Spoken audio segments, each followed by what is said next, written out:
Hello everyone, आप सभी का स्वागत है इस वीडियो में। लाइफ में कभी ना कभी कोई ना कोई चैलेंजेस आते ही रहते हैं। वो चैलेंजेस हमारी हेल्थ से रिलेटेड हो सकते हैं, रिलेशनशिप से रिलेटेड हो सकते हैं, फाइनेंसेस से रिलेटेड, वर्क से रिलेटेड या कोई भी अदर जो हमारे एस्पेक्ट्स हैं लाइफ के उससे रिलेटेड हो सकते हैं। कई बार ऐसा होता है कि हम उन चैलेंजेस में इतना फंस जाते हैं कि हमें समझ नहीं आता है कि हमें सॉल्यूशन क्या ढूंढना है, या फिर अगर हम कोई डिसीजन लेने लगते हैं तो हमें बहुत डर लगता है क्योंकि हमारे पास वो इंट्यूशन नहीं होती है, इनसाइट्स नहीं होती है और हमें समझ नहीं आता है कि हमें क्या करना चाहिए। आज की जो ये रीडिंग है, इस रीडिंग में मैं कोशिश करूँगी कि हम ये समझ सकें आप अपनी लाइफ में किसी भी तरह के चैलेंज से अगर जूझ रहे हैं तो उस चैलेंज को ओवरकम करने के लिए या कुछ सॉल्यूशन प्राप्त करने के लिए आप क्या कर सकते हैं। डियर वंस, जो भी लाइफ में चैलेंजेस आते हैं तो वो चैलेंजेस इसलिए नहीं आते कि हम सफ़र करें या हमारे साथ कुछ बुरा हो या पनिशमेंट हो। चैलेंजेस सिर्फ एक तरीका होता है जिससे कि हम अपने आप को इवॉल्व कर सकें। लाइफ में जब भी कोई चैलेंज आता है तो उसको आप कैसे समझ सकते हैं? उसको समझिए कि जैसे कि वो एक एग्ज़ाम है। फॉर एग्ज़ाम्पल, अगर एक जो बच्चा होता है जो पूरे साल भर अपने बोर्ड के एग्ज़ाम्स के लिए पढ़ता है तो डेफिनेटली उसके लिए जो उसका एग्ज़ाम है वो उसके लिए एक चैलेंज है, लेकिन इसका मतलब ये तो नहीं है ना कि वो उसकी पनिशमेंट है। ब्यूटीफुली जब वो बच्चा अपना एग्ज़ाम पास कर देता है और वो उसके अच्छे मार्क्स आते हैं तो जो यूनिवर्स है वो उसको एक वीज़ा, एक पासपोर्ट दे रहा है दूसरी क्लास में जाने के लिए। इसी तरह जो हमारी लाइफ के चैलेंजेस होते हैं वो हमें पनिश करने के लिए नहीं होते, वो कोई बुरा कर्मा नहीं है, क्योंकि वो सिर्फ हमारे दिमाग का खेल है, हम किसको अच्छा या बुरा मानते हैं। परिस्थिति तो सिर्फ परिस्थिति है और वो एग्ज़ाम की तरह इसलिए आती है जिससे हम उस एग्ज़ाम को अच्छे से पास कर सकें और हम अपने स्पिरिचुअल इवोल्यूशन में, अपनी इमोशनल हीलिंग में आगे बढ़ सकें।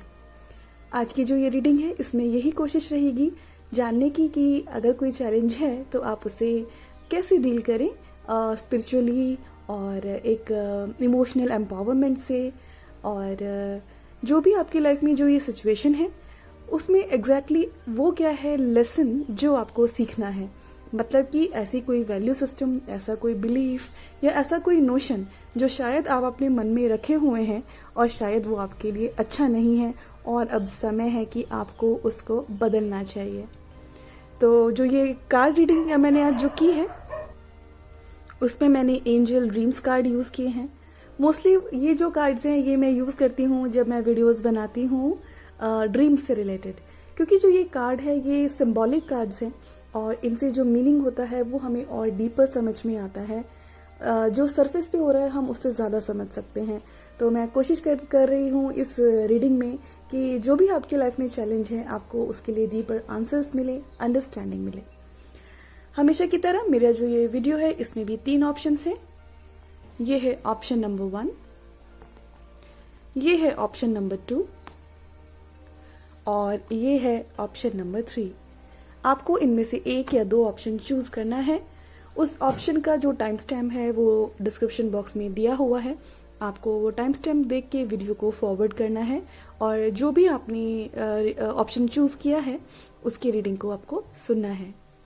जैसे कि मैं हमेशा कहती हूँ, जो ये रीडिंग्स होती हैं ये जनरल रीडिंग्स हैं, ये पर्सनली आपके लिए नहीं है, तो कोई ज़रूरी नहीं है कि ये आपसे रेजोनेट करें, और अगर रेजोनेट करती हैं तो ज़रूरी नहीं है 100% आपके लिए रेजोनेट करें, क्योंकि डेफिनेटली मैं तो ये भी नहीं जानती हूँ कि कौन लोग वीडियोस को सुन रहे हैं, लेकिन जब मैं ये रीडिंग करती हूँ बस मैं ईश्वर से कनेक्ट करके जो रीडिंग करती हूँ मैं यही प्रार्थना करती हूँ कि जो लोग इन ऑप्शंस को चूज़ करें तो वो उस ऑप्शन की तरफ अट्रैक्ट हों जो उनको सचमुच कोई आंसर दे सके। और ईश्वर की कृपा से I should say 80 to 90% times ऐसा ही होता है कि आपको अपनी इंसाइट्स मिलती हैं, और सिर्फ मेरी यही कोशिश है कि आपको कुछ अच्छे इंसाइट्स, इनपुट्स मिल सकें आपकी ज़िंदगी के बारे में। अगर वो इन्फॉर्मेशन आपसे रेजोनेट भी नहीं कर रही है तब भी मैं ये समझती हूँ कि आपको कुछ ना कुछ अच्छी जानकारी तो मिलेगी ही। आपका जो ये टाइम है ये वीडियो देखने में ये वेस्ट नहीं होगा। लेकिन डियर वंस, जैसे कि मैंने बोला कि ये एक जनरल रीडिंग है और स्पेसिफिक नहीं है आपके लिए, तो उसके में जो भी आपको इनपुट्स मिलते हैं, इनसाइट्स मिलती हैं, उनको अपनी ज़िंदगी में धारण करने के लिए अपनी बुद्धि का, विवेक का इस्तेमाल कीजिए। Believe in the pace of your life. अपनी जो लाइफ की रिदम है, जो अपनी लाइफ की जो स्पीड है, चाल है, उसके अनुसार ही जो भी आपको इंसाइट्स मिलती हैं वो धीरे धीरे इम्प्लीमेंट करें। ज़िंदगी में श्रद्धा और सबूरी बहुत ज़रूरी होती हैं, मतलब कि अपने अंदर धीरज और धैर्य रखें और धीरे धीरे करके एफ़र्ट्स करते रहें ज़िंदगी को अच्छा करने के लिए, और डेफिनेटली वो एफ़र्ट्स फ्रूटफुल ज़रूर होती हैं। तो चलिए स्टार्ट करते हैं आज की रीडिंग, ये समझने के लिए अगर लाइफ में कुछ चैलेंजेस आप फेस कर रहे हैं तो आप उसमें क्या सीख सकते हैं और आप उसको कैसे हैंडल कर सकते हैं। स्टार्ट करते हैं ऑप्शन नंबर 1 के साथ। अगर आपने ऑप्शन नंबर 1 चूज़ किया है तो आपने ये वाला ऑप्शन चूज़ किया होगा। देखते हैं क्या गाइडेंस है आपके लिए। इसमें जो फर्स्ट कार्ड है उससे हम जानने की कोशिश करेंगे कि ऐसा क्या चैलेंज है आपकी लाइफ में जिसे शायद आप अभी फेस कर रहे होंगे। सेकंड कार्ड से हम देखेंगे इस चैलेंज को फेस करने के लिए आप क्या कर सकते हैं, मतलब कि what is the best action that you should do. और जो ये थर्ड कार्ड है इससे हम देखेंगे आपका क्या लेसन है सीखने के लिए, ये जो सिचुएशन है, ये जो एग्ज़ाम है आपकी लाइफ में जो अभी चल रहा है वो क्यों हो रहा है। अगर आप इस कार्ड को देखें, ये एक हर्ब दिखा रहा है जिसका नाम नेटल होता है और इसमें नीचे लिखा है बाउंड्रीज एंड कॉशन। तो बाउंड्रीज का मतलब क्या होता है, कई बार हम अपनी रिलेशनशिप्स में ये नहीं समझ पाते हैं कि हमें दूसरों को स्पेस देना चाहिए। जब हम दूसरों को स्पेस देते हैं तब हमें ये समझ में आता है कि हमें भी अपने लिए स्पेस चाहिए होता है। कई बार रिलेशनशिप्स ऐसी हो जाती हैं कि उसमें एक पर्सनल स्पेस रह ही नहीं जाता, हम दूसरे के पर्सनल स्पेस में इंट्रूड करते रहते हैं, या फिर हमारी ज़िंदगी में ऐसे लोग होते हैं जो हमारे पर्सनल स्पेस में इंट्रूड करते हैं। तो तब क्या होता है, तब हम सफोकेटेड फील करने लगते हैं। चाहे कोई भी रिलेशनशिप हो, चाहे वो हस्बैंड वाइफ का रिलेशनशिप है, भाई बहन है, फ्रेंड्स हैं, हर एक रिलेशनशिप में एक सीमा होती है और उस सीमा के भीतर सिर्फ आप होते हैं और ये आपको निर्धारित करना है कि आप अपनी सीमा में किस किस को अलाउ करते हैं और उसके क्या क्या राइट्स हैं। कई बार हम ये समझ ही नहीं पाते हैं कि ऐसा भी हो सकता है कि हम दूसरों को ये रियलाइज़ कराएं कि वो हमसे कैसे बात करें, वो हमसे क्या एक्सपेक्ट कर सकते हैं। बिल्कुल ऐसा हो सकता है, लेकिन उससे पहले आपको भी ये समझना होगा कि अगर आपके अंदर आदत है दूसरों की बाउंड्रीज़ में, दूसरे के पर्सनल स्पेस में, दूसरे के डिसीजंस में, ज़िंदगी में हर वक्त पोक करते रहना, तो डेफिनेटली ऐसे लोग आप अपनी ज़िंदगी में ज़रूर अट्रैक्ट करेंगे। तो बाउंड्रीज़ का मतलब होता है जहाँ हम सम्मान करते हैं अपने पर्सनल स्पेस का और दूसरे के पर्सनल स्पेस का भी। तो हो सकता है ऐसा कि आप शायद कहीं ना कहीं कोई चैलेंज फेस कर रहे हैं अपनी रिलेशनशिप्स में, जहाँ पे या तो आपको डोमिनेटेड फील होता है या आप डोमिनेट करने की कोशिश करते हैं, या फिर आपको कंट्रोल्ड फील होता है या फिर आप कंट्रोल करने की कोशिश करते हैं। हो सकता है आप सफोकेटेड फील करते हैं, आप अपने आप को एक्सप्रेस नहीं कर पाते हैं ढंग से, क्योंकि शायद आपने सीखा ही नहीं बाउंड्रीज़ क्रिएट करना, जिसमें कि हर एक व्यक्ति को ये मालूम होना चाहिए कि वो हमसे क्या कह सकते हैं, क्या एक्सपेक्ट कर सकते हैं। जब हम ऐसे रिलेशनशिप्स में ऑलरेडी बाउंड्रीज़ क्रिएट करके रखते हैं तो हमारी रिलेशनशिप्स ज़्यादा हेल्दी होती हैं। इसी के साथ साथ आपको कहीं ना कहीं अपनी रिलेशनशिप्स में, अपनी लाइफ में फ्लेक्सिबल होना सीखना है और थोड़ा सा एडजस्टमेंट, कॉम्प्रोमाइज़ करना भी सीखना है। अगर ऐसा है कि आप बहुत ज़्यादा रिजिड हैं और आप दूसरों की बाउंड्रीज़ में इंट्रूड करते हैं, दूसरे की ज़िंदगी में ज़्यादा इंटरफेयर करते हैं, चाहे वो कोई भी हो सकता है आपको अब थोड़ा सा स्टेप बैक करना है। तो आपके लिए यही चैलेंज हो रहा है, आपको समझ नहीं आ रहा है अपनी रिलेशनशिप्स को कैसे मेंटेन करें। क्या कर सकते हैं आप इस चैलेंज से बाहर निकलने के लिए। तो जो ये कार्ड है ये है वीनिंग मून का कार्ड, और अगर आप इसको ध्यान से देखें तो इस पर लिखा है इंट्रोस्पेक्शन एंड सेल्फ इन्वेंट्री। मतलब क्या हुआ कि अगर आप चाहते हैं आपकी जो रिलेशनशिप है जहाँ पे कुछ जद्दोजहद चल रही है, या तो लोग इंट्रूड करते हैं लाइफ में या फिर आप करते हैं, कुछ डोमिनेशन कंट्रोल से रिलेटेड कुछ चीज़ें चल रही हैं, तो उसमें आपको क्या करना है? आपके लिए इस वक्त बहुत ज़रूरी है अपनी अंतर जगत में जाकर ये समझना कि ऐसा आपके साथ हो क्यों रहा है। ये जो वेनिंग मून का मतलब क्या होता है? वेनिंग मून वो होता है जब पूर्णिमा के बाद जो चांद होता है वो धीरे धीरे छोटा होने लगता है, उसको हम वेनिंग मून बोलते हैं। और वेनिंग मून की सिंबॉलिज्म ये होती है कि अगर हमारी लाइफ में कोई प्रॉब्लम हो रही है तो ये कार्ड आपको ये बोलता है कि आपको अपने अंतर जगत में जाके ये समझना है कि आपके कौन से एटीट्यूड्स हैं, कौन सी वृत्तियां हैं जो ना ही आपके लिए हेल्दी हैं और ना ही जो आपकी ज़िंदगी में लोग हैं उनके लिए हेल्दी हैं। ये कुछ भी हो सकता है, ये आपके फियर्स भी हो सकते हैं, ये आपकी कुछ ऐसी हैबिट हो सकती है जो आपके लिए भी अच्छी नहीं है और जो आपकी ज़िंदगी में लोग हैं उनके लिए भी अच्छी नहीं है। कुछ तो ऐसा है आपके अंदर जो आपको बदलना है, क्योंकि जो ये कार्ड है ये बता रहा है कि आपके अंदर कुछ ऐसा है, चाहे वो गुस्से की आदत है, डर की आदत है, दूसरों की ज़िंदगी में पोक करने की आदत है, या फिर अपना सच ना बताने की आदत है, या फिर बैक बाइटिंग की आदत है। कुछ तो ऐसी आदतें हैं आपकी जो अब आपके लिए डिट्रीमेंटल हो रही हैं और वो आपकी रिलेशनशिप्स को भी अफेक्ट कर रही हैं। तो इससे पहले कि आप अपनी ज़िंदगी में ये धारणा बनाएं कि आप दूसरों की वजह से परेशान हो रहे हैं, दूसरे आपको इंडिपेंडेंस नहीं दे रहे हैं या डोमिनेट कर रहे हैं या आपकी लाइफ में कुछ ज़्यादा ही इंटरफेयर कर रहे हैं, तो आपको अपने आप से पूछना है आपके अंदर वो कौन सी आदत हैं जिस वजह से वो लोग आपके ऊपर हावी हो गए। आपने ऐसा क्या किया, कौन सी हैबिट्स थी जिससे कि लोगों को या उस व्यक्ति को ऐसा लगा कि वो आपको डोमिनेट कर सकते हैं, वो आपको कंट्रोल कर सकते हैं। वो जो हैबिट्स हैं, वो जो आपके एटीट्यूड्स हैं या बिहेवियर पैटर्न्स हैं, जब आप उन पर ध्यान देंगे तब आपको समझ में आएगा कि that you are the creator of your life, और अपने उन एटीट्यूड्स, उन बिहेवियर्स को चेंज करने की और ध्यान दें।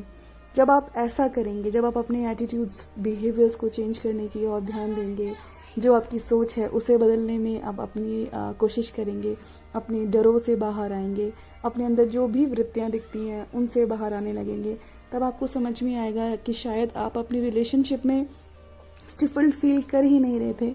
वो तो इसलिए ईश्वर आपको दिखा रहे हैं ये परिस्थिति, जिससे कि आप अपने अंतर जगत में जाके अपने बिहेवियर्स को चेंज करें। तब आपको समझ में आएगा कि रिलेशनशिप में बैलेंस कैसे बनाते हैं। ये जो इशू है ये आपकी लाइफ में आ क्यों रहा है? तो ये जो कार्ड होता है ये फूड का कार्ड है, रिलेटेड है रिलेशनशिप से, नरिशमेंट से, हेल्थ से। अगर मैं मेटाफिजिकली देखूं तो इसका क्या मतलब होता है, ये क्या दर्शा रहा है? मतलब कि ऐसा है शायद आपकी रिलेशनशिप्स में जो आपकी मोस्टली सोच रहती है, शायद वो सोच अब आपके काम नहीं आ रही है। शायद आपकी वो सोच ऐसी रही है रिलेशनशिप्स के बारे में जिसमें आप ना तो खुद को नरिश कर सके, ना ही आप अपनी रिलेशनशिप्स को नरिश कर सके। कई बार ऐसा होता है कि हमारी ऐसी एटीट्यूड उठ जाती है कि हम सिर्फ सब में कमियां निकालते रहते हैं। हमारी ज़िंदगी में जो लोग आते हैं वो हमें तो कुछ दिन बाद बुरे लगने लगते हैं। हमें किसी में कुछ कमी दिखती है, हमें किसी में कुछ और कमी दिखती है, और ऐसा करते करते हम ये रियलाइज़ नहीं करते कि ऐसा क्यों है कि सब लोग मुझे बुरे लगते हैं, या फिर हर एक व्यक्ति मेरे साथ कुछ ना कुछ बुरा करता है। अगर आपको ऐसा लगता है कि आपकी ज़िंदगी में वो लोग ज़्यादा हैं, मे बी 80-85% और 90% लोग वो हैं जो आपको नेगेटिवली अफेक्ट करते हैं, तो ये एक अलार्म है आपके लिए। ये आपको बहुत इम्पॉर्टेंट है सोचना कि क्या सचमुच ऐसा है, या आपकी टेंडेंसी ऐसी है कि आप किसी को उसके अच्छी क्वालिटी और उसकी जो फ्लॉज हैं उसके साथ एक्सेप्ट ही नहीं कर सकते। कई बार हम दूसरों की क्वालिटीज़ ना देख के हम सिर्फ उनके फ्लॉज पर ध्यान देते हैं, और उनके फ्लॉज पर ध्यान देते देते हम उनको अपने मन में इतना बड़ा बना देते हैं कि हम लोगों में अच्छाई देख ही नहीं पाते। तो जो ये कार्ड है, ये कार्ड कह रहा है कि आपको अपने आप को हेल्दी थॉट प्रोसेस से नरिश करना है फर्स्ट ऑफ ऑल। सेकेंडली, क्योंकि ये फूड से रिलेटेड है तो डेफिनेटली हो सकता है आपको कुछ स्टमक से रिलेटेड प्रॉब्लम हो, डाइजेशन से रिलेटेड प्रॉब्लम हो, और जब वो प्रॉब्लम्स होती हैं तो वो भी बहुत एंजाइटी क्रिएट करती हैं, बहुत रेस्टलेसनेस क्रिएट करती हैं। तो आपको थोड़ा चेक करना है आप किस तरह का खाना खा रहे हैं। जब भी आप फ्रूट्स लेते हैं, ग्रीन वेजिटेबल्स लेते हैं, जूसेस लेते हैं, तब आप एक्चुअली में अपने आप को लाइट एनर्जी दे रहे होते हैं। आपकी जो शरीर की ऊर्जा होती है, जो आपका ऑरा होता है उसकी एनर्जी भी लाइट होने लगती है। तो आपको भौतिक जगत में तो ये ध्यान देना ही है कि आप क्या खा रहे हैं, लेकिन आप अपने अंतर जगत को किस तरह की सोच से नरिश कर रहे हैं, किस तरह की इमोशन से नरिश कर रहे हैं, आपको इस पे भी ध्यान देना है, अपनी हेल्थ पर भी ध्यान देना है। तो जो ये परिस्थिति आ रही है जिसमें आपको लग रहा है कि आप डोमिनेटेड होते हैं, कंट्रोल्ड होते हैं या आप कर रहे हैं, वो सिचुएशन इसलिए आई है क्योंकि कहीं ना कहीं आपको सीखना है रिलेशनशिप्स में और अपने लिए राइट थॉट प्रोसेस रखना, जिसमें कि आप सबके बारे में प्रेम से सोचें, दूसरों की क्वालिटीज़ को भी देख सकें, उन्हें एडमायर कर सकें। तब आप देखेंगे कि आपकी रिलेशनशिप्स अपने आप से अच्छी होने लगेंगी। और अपने अंतर जगत पर ध्यान दें, जो भी आपको अपने लगता है एटीट्यूड्स हैं, बिहेवियर्स हैं जो अच्छे नहीं हैं अच्छी रिलेशनशिप्स के लिए, उन पे वर्क करना स्टार्ट करें, अवेयर हों और धीरे धीरे उन वृत्तियों को ख़त्म करें। ऐसा जब आप करेंगे तो जो भी आप लाइफ में चैलेंजेस अपनी रिलेशनशिप्स में एक्सपीरियंस कर रहे हैं, धीरे धीरे वो ट्रांसेंड होने लगेंगे। ऑप्शन नंबर 1 के लिए इतना ही। अगर आपने ऑप्शन नंबर 2 चूज़ किया है तो आपने ये वाला ऑप्शन चूज़ किया होगा। देखते हैं क्या गाइडेंस है आपके लाइफ चैलेंजेस के लिए। इसमें जो फर्स्ट कार्ड आया है, इससे हम जानने की कोशिश करेंगे कि क्या चैलेंज है जो आपकी लाइफ में अभी है, जो आप फेस कर रहे हैं। सेकंड कार्ड से हम देखेंगे आप क्या कर सकते हैं इस चैलेंज को पार करने के लिए, इस एग्ज़ाम को पास करने के लिए। और थर्ड कार्ड से देखेंगे आपके लिए क्या मैसेज है, क्या डिवाइन लेसन है जो आपको सीखना है। जो ये हॉथॉर्न का कार्ड होता है, इसको ट्री ऑफ प्रोटेक्शन भी बोलते हैं। तो कई बार ऐसा हो सकता है शायद हम लाइफ में प्रोटेक्टेड फील नहीं करते हैं, हम बहुत एंजाइटी में होते हैं, एक सॉर्ट ऑफ इम्बैलेंस लाइफ में होता है। आप कोशिश करते हैं बैलेंस लाने की, लेकिन आप मन में सोचते रहते हैं, लेकिन जो आपके एक्शंस होते हैं वो आपकी जो सकारात्मक सोच है उसके अनुसार चलते नहीं हैं। तो आपकी ज़िंदगी में शायद ऐसा कुछ हो रहा है, आप कहीं ना कहीं लैक ऑफ प्रोटेक्शन फील करते हैं, फियर फील करते हैं। आप चाहते हैं कि आप अपनी साइकोलॉजिकल बैरियर से बाहर निकलें, लेकिन आप बाहर निकल नहीं पा रहे हैं। ये कार्ड कहता है कि यू आर प्रोटेक्टेड, और उस प्रोटेक्शन को आप तब फील करेंगे जब आप ये देखेंगे कि आपकी ज़िंदगी में क्या अच्छा है। कई बार हम अपनी ज़िंदगी की नेगेटिविटी पर इतना फोकस करने लगते हैं कि जो हमारी लाइफ में अच्छा होता है वो हमें नज़र ही नहीं आता। इंग्लिश में एक वर्ड होता है ग्रेटिट्यूड, मतलब कि कृतज्ञता। तो रोज़ सुबह उठकर ईश्वर को कृतज्ञता दर्शाएं। जो भी आपकी ज़िंदगी में अच्छा है, जो आपको ब्लेसिंग्स मिली हैं, उन्हें काउंट करें। जब आप रोज़ ऐसा करेंगे तो जो आपके अंदर एंजाइटी हो रही है, जो आपकी ज़िंदगी में इम्बैलेंस हो रहा है, जो चीज़ें हैं आप करने का सोचते हैं लेकिन आप कर नहीं पा रहे हैं, तो इस तरह के जो एंजाइटी से, साइकोलॉजिकल फियर से रिलेटेड बैरियर्स हैं, इम्बैलेंस जो ज़िंदगी में है उससे रिलेटेड जो बैरियर्स हैं, चैलेंजेस हैं, वो धीरे धीरे ख़त्म होने लगेंगे जब आप ग्रेटिट्यूड दिखाएंगे। तो कहीं ना कहीं चैलेंज ये है आपका, आप इम्बैलेंस्ड फील कर रहे हैं। ऐसा हो सकता है आप सोचते होंगे कि आप अपना ईटिंग हैबिट चेंज करें, आप अपना रूटीन चेंज करें, आप अपनी रिलेशनशिप्स को चेंज करें, लेकिन कर नहीं पाते। ऐसा हो सकता है आप सोचते हैं कि अब आपको गुस्सा नहीं करना है, अब आपको सैड नहीं होना है, अब आप बिल्कुल भी चिल्लाकर बात नहीं करेंगे, लेकिन फिर क्या होता है, फिर आप इम्बैलेंस्ड हो जाते हैं और आप फिर से सारा जो अपने मन का गुबार होता है वो दूसरों पर उतार देते हैं। So this is a challenge that you are facing right now. तो आपको देखना है आप ऐसा क्या कर रहे हैं जहाँ पे आप इम्बैलेंस हो रहे हैं, और अवेयर होके उस पर धीरे धीरे वर्क करना है। क्या कर सकते हैं आप जहाँ पर भी आपको लग रहा है इम्बैलेंस है, जो चीज़ें आप कंट्रोल नहीं कर पा रहे हैं, डर लग रहा है। ये जो कार्ड है ये होता है डे ड्रीमिंग से रिलेटेड, मतलब कि इमेजिनेशन से रिलेटेड, विजुअलाइजेशन से रिलेटेड। आप क्या करें, आप जब भी आपको समय मिले थोड़ा सा प्राणायाम करें, मेडिटेशन करें, एक अपने लिए शांति का समय निकालें जहाँ पे आप सिर्फ अपने साथ हों। थोड़ी देर ध्यान करने के बाद आप ऐसा विजुलाइज करें कि जो आप ज़िंदगी में प्राप्त करने की कोशिश कर रहे हैं और कर नहीं पा रहे हैं, तो उसको जब आप प्राप्त कर लेंगे तो आप कैसी ज़िंदगी होगी। इसी के साथ साथ ये विजुलाइज करना तो बहुत आसान है, लेकिन हम जो बेसिक स्टेप्स होते हैं कई बार हम वो भूल जाते हैं डे ड्रीम करने में। कि अगर आप कुछ सोच रहे हैं, फॉर एग्जांपल आप सोच रहे हैं कि आपको जो डर है वो आपके डर ख़त्म हो जाएं, या जो आपके अंदर एंगर है वो ख़त्म हो जाए, या फिर कोई भी ऐसा आपको लगता है कि लैक है ज़िंदगी में वो ख़त्म हो जाए। उसको विजुलाइज करना तो आसान है, उसका जो ऑपोजिट है, लेकिन कई बार हम इस चीज़ पे गौर नहीं करते हैं कि हम उसकी प्लानिंग कैसे कर रहे हैं। तो डियर वन, आप जो भी चीज़ करने की कोशिश कर रहे हैं लाइफ में और आप बार बार इम्बैलेंस्ड होके जहाँ पर हैं वहीं पर आ जाते हैं, तो आपको अपने आप को विजुलाइज करते समय ये भी पूछना है कि आप स्टेप बाय स्टेप क्या प्लानिंग बना रहे हैं, और जो आप स्टेप्स लेने वाले हैं उनको भी विजुलाइज करें, उनकी भी कल्पना करें। जब आप ऐसा करते रहेंगे, 21 डेज तक करेंगे और अपने भौतिक जगत में भी उन एक्शंस को करने की कोशिश करेंगे, तब एक्चुअली में आपके अंदर बैलेंस आएगा।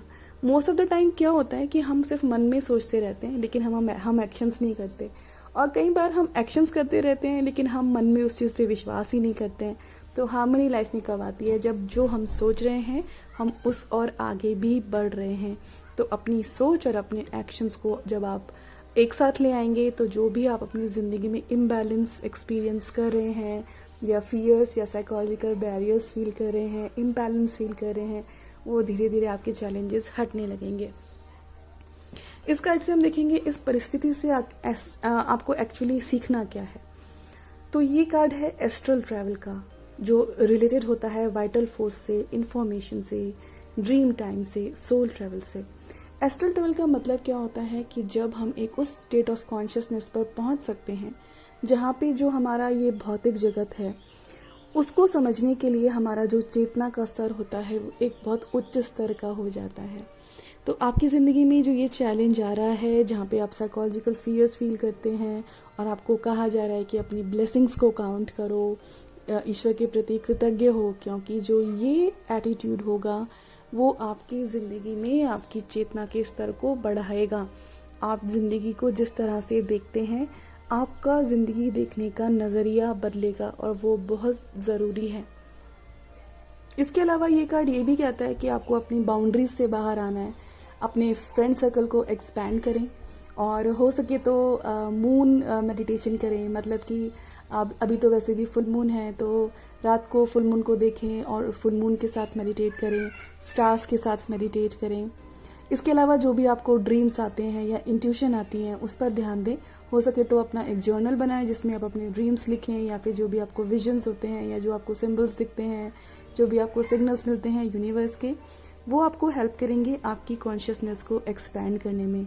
जितना आप अपनी कॉन्शियसनेस को एक्सपैंड करने लगेंगे, उतना आपका अपनी ज़िंदगी के प्रति नज़रिया बदलने लगेगा, और जब ज़िंदगी के प्रति नज़रिया बदलता है तो आपके एक्शंस भी वो हो जाते हैं जैसी आप इच्छा है।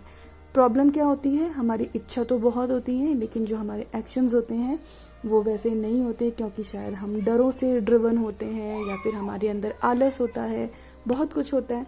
लेकिन जब धीरे धीरे हम अपने हराइजन को ध्यान के द्वारा और अवेयर होने के साथ साथ हम और विजडम क्रिएट करते हैं अपने अंदर, और हम अपने अंदर शांति लेकर आते हैं, तब जैसे हमारा हराइजन ब्रॉड होने लगता है, हमारी चेतना का स्तर बढ़ने लगता है, तो वो जो बैलेंस है वो अपने आप आ जाता है। क्योंकि जो बैलेंस है वो खाली रिलेटेड आपके यिन और यांग से नहीं है। बैलेंस का मतलब ये भी है कि जितनी आप मेहनत अपने भौतिक जगत में कर रहे हैं, उतनी ही मेहनत आपको अपनी स्पिरिचुअल इवोल्यूशन के लिए भी करनी चाहिए। और इसके विपरीत अगर आप सिर्फ अपने स्पिरिचुअल इवोल्यूशन पे ही ध्यान देते हैं, तो आपको ये भी ध्यान देना है कि आप अपनी ड्यूटीज़, अपनी रिस्पॉन्सिबिलिटीज़ पर भी ध्यान दें। जब आप इस तरह से ज़िंदगी को देखेंगे, अपने आप से बैलेंस होने लगेंगे, और जो आपका अवेयरनेस है जो कि एस्ट्रल ट्रैवल से बढ़ती है, ड्रीम से बढ़ती है, मेडिटेशन से बढ़ती है, वो ज़्यादा बढ़ने लगेगी। ऑप्शन नंबर 2 के लिए इतना ही। मैं आशा करती हूँ आपको कुछ अच्छी इंसाइट्स मिली होंगी। अगर आपने ऑप्शन नंबर 3 चूज़ किया है तो आपने ये वाला ऑप्शन चूज़ किया होगा। देखते हैं क्या गाइडेंस है आपके लाइफ चैलेंजेस के लिए।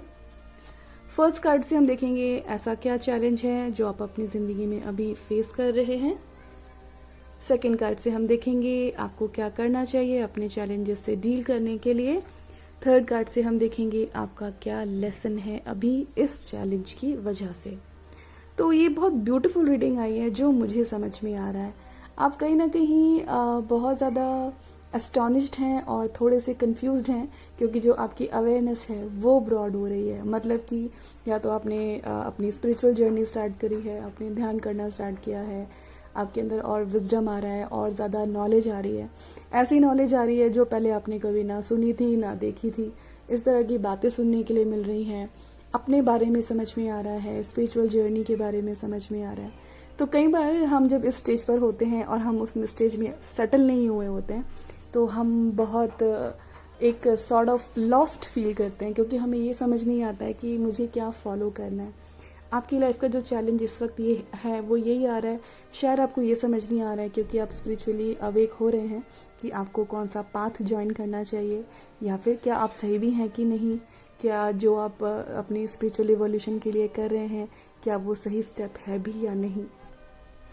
ऐसा हो सकता है कुछ नई अपॉर्चुनिटीज़ आ रही हैं, कुछ नए ऑप्शंस आ रहे हैं, कुछ नए आइडियाज़ आ रहे हैं, लेकिन आपको समझ नहीं आ रहा है कि आप उन्हें फॉलो करें कि नहीं, आप किस अपॉर्चुनिटी को ग्रैब करें। तो इसके लिए आप अपने आप को अलाउ करें अवेयर होने के लिए, और हर अपॉर्चुनिटी को ध्यान से देखें, हर एक चीज़ को ध्यान से देखें, उसी के बाद आप उसके बारे में कोई डिसीजन लें। बट याद रखें कि अपने ऊपर ट्रस्ट रखें, अपनी इंट्यूशन, जो आपकी इंट्यूशन एनहांस हो रही है उस पर आप फोकस रखें, उस पर आप विश्वास करें। डियर वन, जो ये लाइफ होती है it is all about experimentation. हम कभी ये नहीं सोच सकते कि जो हमारे डिसीजंस होंगे वो सारे डिसीजंस ही सही होंगे। इस चक्कर में अगर हम डर के मारे कोई डिसीजंस ही नहीं लेते हैं, हम कोई ऑप्शंस ही चूज़ नहीं करते हैं, तो हम जहाँ होते हैं हम वहीं रह सकते हैं। इसलिए अगर हमें डर लगता है डिसीजन मेकिंग से, तो हमें कहीं ना कहीं अपने आप को समझाना है कि हर एक स्टेप जो भी हम अपनी ज़िंदगी में लेते हैं, जो भी हम ज़िंदगी में एक्सपैंड करते हैं, अवेयर होते हैं, तो हर एक स्टेप से हम कुछ सीखते हैं। उसमें अच्छा या बुरा कुछ नहीं होता। जो एक फेलियर होता है वो भी हमें ये सिखाता है कि एक और तरीका क्या हो सकता है जिसमें कि हम इंसान फेल हो सकता है, और डेफिनेटली जब हम उसमें फेल होते हैं तो हमें ये भी समझ में आता है कि हमें क्या नहीं करना है। तो जब तक आप रेडी नहीं होंगे ज़िंदगी में एक्सपेरिमेंटेशन करने के लिए, कुछ डिसीजन लेने के लिए, अपनी हार और जीत को बिल्कुल समता में स्वीकार करने के लिए, तब तक आपको ये एक चैलेंज लग सकता है, आप स्टक रह सकते हैं। इसलिए धीरे धीरे अपनी इंट्यूशन को फॉलो करना शुरू करें। इधर उधर जब थोड़ा बहुत बम करते हैं, हम इधर उधर चीज़ों को ढूंढते हैं, विजडम को ढूंढते हैं, अपने पाथ को ढूंढते हैं, तो ये जो यूनिवर्स है वो आपको चाहता है कि आप कुछ ना कुछ एक्शन करते रहें, क्योंकि तभी तो समझ में आता है कि जिस चीज़ को आप प्राप्त कर रहे हैं, आपके अंदर उस प्राप्त करने की कोशिश कर रहे हैं, आपके अंदर उसकी जो एक पात्रता है वो है भी कि नहीं। हमको ज़िंदगी में जो भी अचीव करना होता है उसकी जब तक हमारी पात्रता नहीं होती है वो हमें नहीं मिलता है। तो अगर आप कोई स्पिरिचुअल पाथ, स्पिरिचुअल अवेकनिंग, कुछ ना कुछ आप एक्सपीरियंस कर रहे हैं, आप जो एक अवेयरनेस की ओपनिंग एक्सपीरियंस कर रहे हैं, और शायद आपको तलाश है किसी गाइड की या गुरु की, तो तभी आपके सामने आएगा जब आपकी पात्रता होगी। तो डिसीजंस लेने से डरे नहीं, और धीरे धीरे छोटे छोटे डिसीजंस लें, ऐसे डिसीजंस लें जो आपको ज़्यादा अफेक्ट ना करें। तब आपको समझ में आएगा कि जब आप आगे बढ़ते हैं तभी आंसर्स मिलते हैं। अगर आप हाथ पर हाथ रख के बैठ जाते हैं तो आप वहीं के वहीं रह जाते हैं। So this is a life challenge you are facing. उसके लिए आप क्या कर सकते हैं? कहीं ना कहीं आपको अपनी साइकिक एबिलिटीज़ पे विश्वास नहीं है, और ऐसा हो सकता है शायद आपके अंदर अभी उतनी साइकिक एबिलिटी नहीं है, उतनी आपको समझ में नहीं आता है कि जो मेरी इंट्यूशन है वो ठीक है कि नहीं। ये जो कार्ड है एमेथिस्ट का, ये एक ब्यूटीफुल कार्ड है। ये बताता है कि जैसे ये एमेथिस्ट है, आप ऐसा कोई ब्रेसलेट या ऐसा कोई लाइक दिस जो ये है, ये एक बॉल है, या रॉ स्टोन भी आता है, थोड़ा कुछ दिन उसका इस्तेमाल करें, क्योंकि जो ये पर्पल कलर की जो वाइब्रेशन होती है वो आपकी इंट्यूशन को एनहांस करने में हेल्प करती है, ये आपको आपके डिवाइन एसेंस से कनेक्ट करने में हेल्प करती है। इसके अलावा आपको इस बात पर भी फोकस करना है कि आपकी वो क्या एटीट्यूड्स हैं, क्या बिहेवियर हैं, क्या थॉट पैटर्न्स हैं जो आपके लिए ब्लॉक बन जाते हैं। तो आपके अंदर बहुत सारे ऐसे इमोशंस होंगी, थॉट पैटर्न्स होंगे, वृत्तियाँ होंगी, एटीट्यूड्स होंगे जो आपको आगे नहीं बढ़ने दे रहे हैं। तो वो हमें इसलिए आगे नहीं बढ़ने देते क्योंकि कहीं ना कहीं वो फियर से, ग्रीड से, सैडनेस से, हेट्रेड से, जेलेसी से, इस तरह के किसी इमोशन से ड्रिवन होते हैं। कई बार हमें अपनी प्रेजेंट रियलिटी से इतना अटैचमेंट होता है, चाहे हमारा कंफर्ट जोन हमारे लिए इतना कंफर्टेबल ना हो, लेकिन हम उससे निकलना ही नहीं चाहते। तो कहीं ना कहीं आपको अपना बिहेवियर पैटर्न्स चेंज करने हैं, आपको अपने आप से ये पूछना है आपके वो कौन से एटीट्यूड हैं, कौन से थॉट्स हैं, बिलीव्स हैं जो आपको आपकी जो जर्नी है of getting more knowledge, spiritual evolution और अवेयर बनने की, उसमें वो आपको ब्लॉक कर रहे हैं। थर्ड कार्ड से हम जानने की कोशिश कर रहे हैं इस वक्त क्या लेसन है जो आपको लर्न करना है। तो जो ये फायर ओपल होता है ये रिलेटेड होता है हमारे लोअर चक्र से, बेसिकली सेक्रल चक्र से और रूट चक्र से भी। तो जो रूट चक्र है और जो सेक्रल चक्र है वो है related to survival and the happiness, joy and pleasures of life. तो ऐसा हो सकता है कहीं ना कहीं आप अपनी जो भौतिक जगत है उससे कनेक्ट नहीं कर रहे हैं और शायद इसलिए आपको ऐसा लगता है कि जो आप कर रहे हैं वो ठीक भी कर रहे हैं कि नहीं। कई बार ऐसा होता है जब हम स्पिरिचुअल पाथ पर चलने लगते हैं, हम ध्यान करते हैं या हम कोई स्पिरिचुअल गुरु को फॉलो करते हैं, कोई स्पिरिचुअल पाथ फॉलो करते हैं, तो हमारे अंदर ये भ्रांति हो जाती है कि शायद जो ये भौतिक जगत के जो ये प्लेजर्स हैं हमें वो एंजॉय नहीं करने हैं। लेकिन ऐसा नहीं होता है, हमें अपनी ज़िंदगी में बैलेंस रखना होता है। तो शायद आप स्टक इसलिए फील कर रहे हैं क्योंकि आपका जो एक पार्ट है, आपका जो एक कॉन्शियसनेस है, जो आपकी चेतना है, वो आपको ये समझाना चाह रही है कि अगर आप स्पिरिचुअल रास्ते पर चल रहे हैं इसका मतलब ये नहीं है कि आप अपनी केयर नहीं करेंगे। तो आप बहुत कॉन्फिडेंस के साथ जो भी ज़िंदगी में जो प्लेजर्स होते हैं आप उन्हें एंजॉय करें। फॉर एग्ज़ाम्पल अगर आपको स्मेल्स अच्छी लगती हैं तो आप ऐसे कैंडल्स यूज़ कर सकते हैं, वैसे आप परफ्यूम्स यूज़ कर सकते हैं, ऐसे डिफ्यूज़र ऑयल्स भी आते हैं जो आप यूज़ कर सकते हैं अपनी मेडिटेशन के टाइम पे। इसके अलावा जो भी प्रकृति में जो चीज़ें हैं जो हम एंजॉय कर सकते हैं, जैसे कि अगर आपको फुल मून देखना अच्छा लगता है, that is a beautiful enjoyment with the nature. Plants अगर आपको पसंद है, गार्डनिंग अगर आपको पसंद है, तो कहीं ना कहीं जो ये भौतिक जगत है उसके जो प्लेजर्स होते हैं इस वक्त बहुत ज़रूरी है आपको उनसे कनेक्ट करने के लिए। शायद आप अपनी स्पिरिचुअल जर्नी में या जो भी आप अपनी ज़िंदगी में कुछ ना कुछ नया बदलाव महसूस कर रहे हैं, अवेयरनेस महसूस कर रहे हैं, उसके चलते आप शायद कहीं अपनी भौतिक जगत में जो ज़िंदगी है उससे आप नज़रअंदाज कर रहे हैं। तो जो आपकी स्पिरिचुअल अवेकनिंग हो रही है, आपके अंदर नॉलेज आ रही है, विजडम आ रहा है, लेकिन प्लीज़ बी ग्राउंडेड। और जब आप ग्राउंडेड रहेंगे तब आपकी जो जर्नी है वो और अच्छी होगी। जो ये फायर ओपल होता है और जो ये सेंसुअलिटी और कॉन्फिडेंस से रिलेटेड है, मतलब कि अगर आपको कुछ भी क्रिएटिव करना आता है, वो चाहे पेंटिंग हो, आर्ट्स हो, कुकिंग हो, म्यूज़िक है, सिंगिंग है, जो भी कुछ आता है आपको उस पर भी गौर करना चाहिए। जितना आप अपने आप को इस भौतिक जगत की चीज़ों से कनेक्टेड रखेंगे, जितना आप इस भौतिक जगत की चीज़ों में डिविनिटी को फाइंड आउट करेंगे, उतनी ही ईजी आपकी स्पिरिचुअल जर्नी होगी। कई बार लोग सोचते हैं कि स्पिरिचुअल लाइफ अलग होती है और एक भौतिक लाइफ अलग होती है। जीवन जो स्पिरिचुअल लाइफ होती है वो आप भौतिक जगत में, अपने परिवार में, अपनी सांसारिक ज़िंदगी जीते जीते जी सकते हैं। अगर आप हर चीज़ में डिविनिटी फाइंड आउट करना स्टार्ट कर दें तब आपको ऐसा बिल्कुल नहीं लगेगा कि आप ऑड वन आउट हैं या फिर आपके अंदर कुछ स्पेशल पावर है, ऐसा कुछ भी नहीं है। जो भी स्पिरिचुअल पावर, डिवाइन पावर्स हैं वो हम सभी के अंदर होती हैं, लेकिन हमारा एग्ज़ाम क्या है कि जो भी हमारे अंदर स्पिरिचुअल पावर है या इंट्यूशन है या जो भी हमारा स्पिरिचुअल कनेक्शन है, हम उसके बावजूद भी बहुत सिंपल, बहुत हम्बल रहें, अपनी जो भौतिक जगत की लाइफ है उसको अच्छे से जिएं, उसको भरपूर एंजॉय करें। तो आपके लिए लेसन यही है, अगर आप इस परिस्थिति में फंसे हैं, कंफ्यूज्ड हैं अब क्या करना है, तो पहले नोटिस करें कि आप अपनी भौतिक लाइफ को, मटेरियल लाइफ को नज़रअंदाज तो नहीं कर रहे हैं। आपकी जो स्पिरिचुअल जर्नी है और जो आपकी मटेरियल लाइफ है उसको साथ साथ चलना चाहिए। इसलिए अपने एटीट्यूड्स को नोटिस करें, क्या आपके थॉट्स हैं जो ब्लॉक कर रहे हैं आपकी जर्नी को, आपकी जो बैलेंस है आपके स्पिरिचुअल जर्नी में और भौतिक जगत में, उसमें एक हार्मनी, कनेक्शन लाना बहुत ज़रूरी है। जैसे मैंने आपको ये दिखाया, ये एमेथिस्ट हो सके अगर आप क्रिस्टल खरीद सकते हैं तो क्रिस्टल के साथ मेडिटेशन करें, और अगर नहीं भी खरीद रहे हैं या नहीं परचेज़ करना चाहते हैं तो अगर आप सिर्फ एक पर्पल लाइट भी विजुअलाइज करेंगे थोड़ी देर के लिए अपनी मेडिटेशन के टाइम पे, तो आपके अंदर इंट्यूशन आने लगेगी, आपको समझ में आने लगेगा कि आप अपनी ज़िंदगी में बैलेंस कैसे लाएं और एक डिवाइन स्पिरिचुअल बीइंग कैसे बन सकें। ऑप्शन नंबर 3 के लिए इतना ही। मैं आशा करती हूँ जो भी आप अपनी लाइफ में चैलेंजेस एक्सपीरियंस कर रहे हैं, आपको उनसे बाहर निकलने के लिए कुछ ना कुछ इंसाइट तो ज़रूर मिली होगी। Thank you.